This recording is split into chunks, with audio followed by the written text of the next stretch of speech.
Hello दोस्तों, आपका बंधु क्लासेस में स्वागत है। उत्तर प्रदेश दैनिक समसामयिकी 23 मई 2024 से बनने वाले अति महत्वपूर्ण करंट अफेयर्स के प्रश्नों को देखेंगे, जो आपके सभी प्रतियोगी परीक्षाओं के लिए होंगे अति महत्वपूर्ण। तो आइए आज के क्लास का पहला प्रश्न देखते हैं। और पहला प्रश्न है, हाल ही में अंतर्राष्ट्रीय जैव विविधता दिवस कब मनाया गया? 20 मई, 21 मई, 22 मई या 23 मई? तो प्रत्येक वर्ष जो है 22 मई को अंतर्राष्ट्रीय जैव विविधता के रूप में क्या किया जाता है, मनाया जाता है। तो आपका राइट आंसर बन जाएगा सी वाला, यानी 22 मई। आइए इससे रिलेटेड कुछ और फैक्ट देख लेते हैं। अंतर्राष्ट्रीय जैव विविधता दिवस हर साल 22 मई को मनाया जाता है। साल 2000 में संयुक्त राष्ट्र महासभा ने 22 मई को अंतर्राष्ट्रीय जैव विविधता दिवस के रूप में मनाने की क्या की थी, घोषणा की थी। पहली बार यह दिवस 22 मई 2001 को मनाया गया था। यह दिवस जैविक संपदा की सुरक्षा और नीति निर्माताओं के बीच जागरूकता बढ़ाने के उद्देश्य से मनाया जाता है।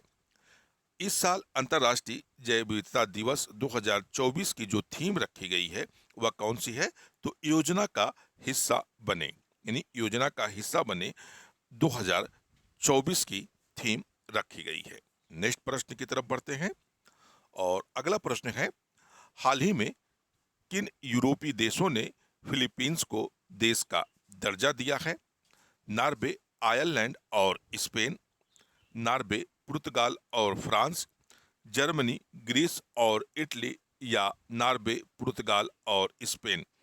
तो नॉर्वे, आयरलैंड और स्पेन के द्वारा हाल ही में फिलिस्तीन को एक देश का दर्जा दिया गया है, क्योंकि फिलिस्तीन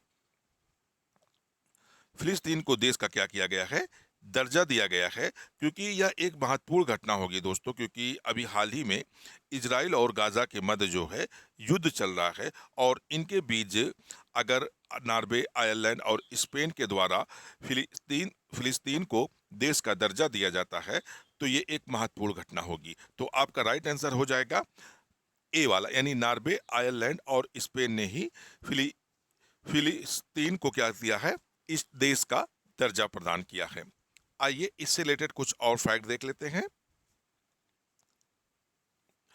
नॉर्वे, आयरलैंड और स्पेन ने हाल ही में एक ऐतिहासिक कदम में फिलिस्तीन को स्टेट यानी देश का क्या किया गया है, दर्जा प्रदान किया है।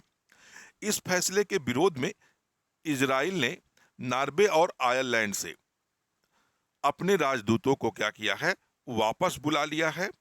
नॉर्वे के प्रधानमंत्री जोनास गाहर स्टोरे ने अपने फैसले में कहा कि 28 मई को आधिकारिक तौर पर इसकी क्या कर दी जाएगी, घोषणा कर दी जाएगी।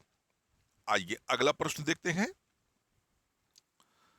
अगला प्रश्न है, विश्व पैरा एथलेटिक्स चैंपियनशिप में भारत की दीप्ति जीवनजी ने कौन सा पदक जीता है? स्वर्ण पदक, रजत पदक, कांस्य पदक या इनमें से कोई नहीं?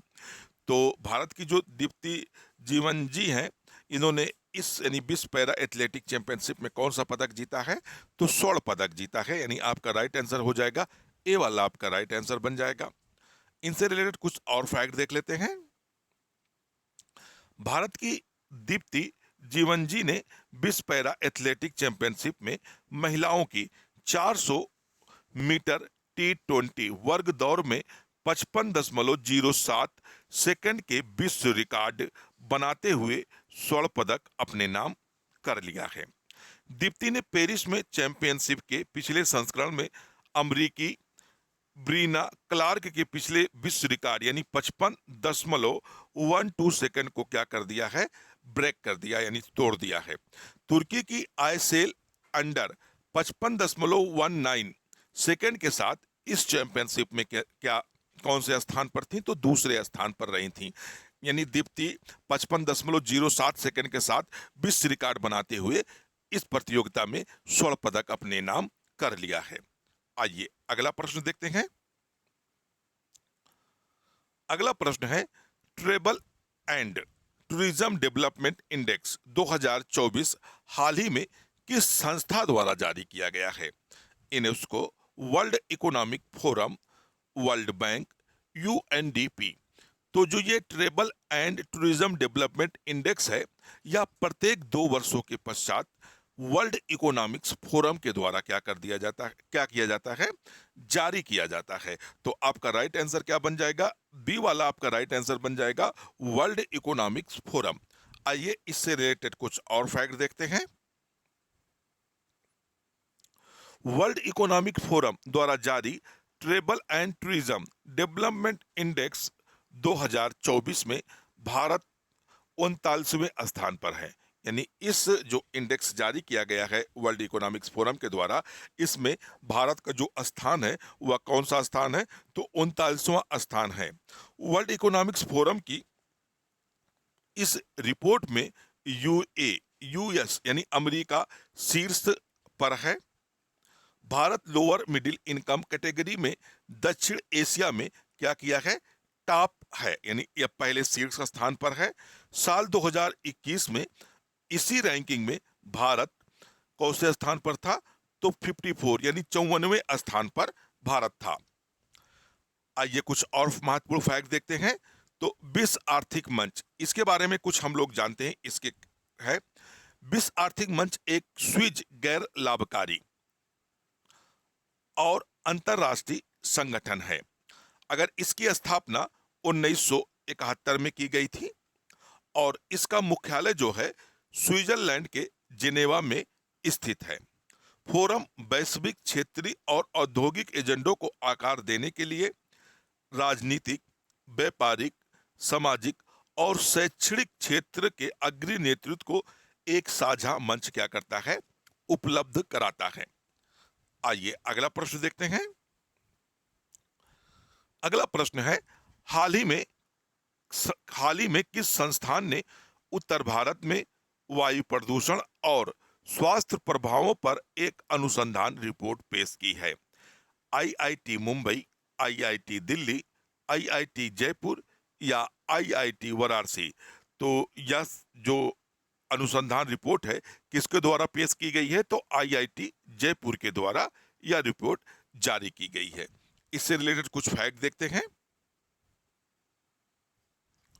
भारतीय प्रौद्योगिकी संस्थान यानी आईआईटी जोधपुर के शोधकर्ताओं ने नेचर कम्युनिकेशन जर्नल में एक शोध प्रकाशित किया है जिसमें उत्तर भारत में मानव स्वास्थ्य के लिए हानिकारक पार्टिकुलेट मैटर के स्रोतों और संरचना के बारे में क्या किया गया है? बताया गया है। इस शोध में भारतीय पीएम की ऑक्सीडेंटिव क्षमता चीनी और यूरोपीय शहरों से 5 गुना अधिक बताई गई है। आइए अगले स्टेप की तरफ हम लोग बढ़ते हैं और अगला स्टेप है कल का रिवीजन। यानी कल का रिवीजन के यहाँ सेंस है 22 मई 2024 को हम लोगों ने जो कुछ महत्वपूर्ण प्रश्न पढ़े थे उनका एक क्विक रिवीजन देखेंगे। और इसमें पहला प्रश्न है हाल ही में पूर्व सैनिक कल्याण विभाग ने कौन सा अभियान आयोजित किया है? तो जो पूर्व सैनिक कल्याण विभाग है अपने पूर्व सैनिकों की पेंशन, स्वास्थ्य संबंधी सेवाओं में जागरूकता लाने के लिए समाधान अभियान को शुरू किया है। कौन सा अभियान शुरू किया है? तो समाधान अभियान शुरू किया है। अगला प्रश्न देखते हैं हाल ही में किस देश ने 10 वर्षीय ब्लू रेजिडेंस वीजा लॉन्च किया है? तो यह जो 10 वर्षीय ब्लू रेजिडेंट वीजा है यह संयुक्त अरब अमीरात के द्वारा जारी किया गया है और यह जो है पर्यावरण में कार्य करने वालों को जारी किया जाएगा। पर्यावरण में काम करने के लिए जारी किया जाएगा। जो कितनी अवधि के लिए होगा? जो 10 वर्षों के लिए होगा। आइए अगला प्रश्न देखते हैं। अगला प्रश्न है इब्राहिम रईसी किस देश के राष्ट्रपति थे जिनकी हाल ही में हेलीकॉप्टर दुर्घटना में मौत हो गई? तो जो इब्राहिम रईसी हैं या किस देश के राष्ट्रपति थे? ईरान के राष्ट्रपति थे जिनके भी हाल ही में क्या हुई है? हेलीकॉप्टर दुर्घटना में मौत हो गई है। अगला प्रश्न देखते हैं। अगला प्रश्न है, थाईलैंड ओपन 2024 का पुरुष डबल बैडमिंटन खिताब किसने जीता है? तो सात्विक साईराज और चिराग शेट्टी की भारतीय जोड़ी ने थाईलैंड ओपन 2024 का पुरुष डबल बैडमिंटन का खिताब जीत लिया है। तो आपका राइट आंसर हो जाएगा सी वाला, आपका राइट आंसर हो जाएगा। अगला प्रश्न है, हाल ही में विश्व शरणार्थी दिवस कब मनाया जाता है? तो 20 मई को प्रत्येक वर्ष विश्व शरणार्थी दिवस मनाया जाता है। तो कब मनाया जाता है? तो 20 मई को प्रत्येक वर्ष विश्व शरणार्थी दिवस के रूप में मनाया जाता है। दोस्तों, अगर यह वीडियो आपको अच्छी लगी हो तो वीडियो को एक बार लाइक करिएगा, वीडियो को शेयर करिएगा, चैनल पर नए जुड़े हो तो चैनल को सब्सक्राइब और बेल आइकन का बटन जरूर प्रेस करिएगा, जिससे मेरा आने वाला प्रत्येक वीडियो का नोटिफिकेशन आपको मिलता रहे। फिर मिलते हैं नेक्स्ट वीडियो में, जब तक के लिए धन्यवाद। जय हिंद दोस्तों।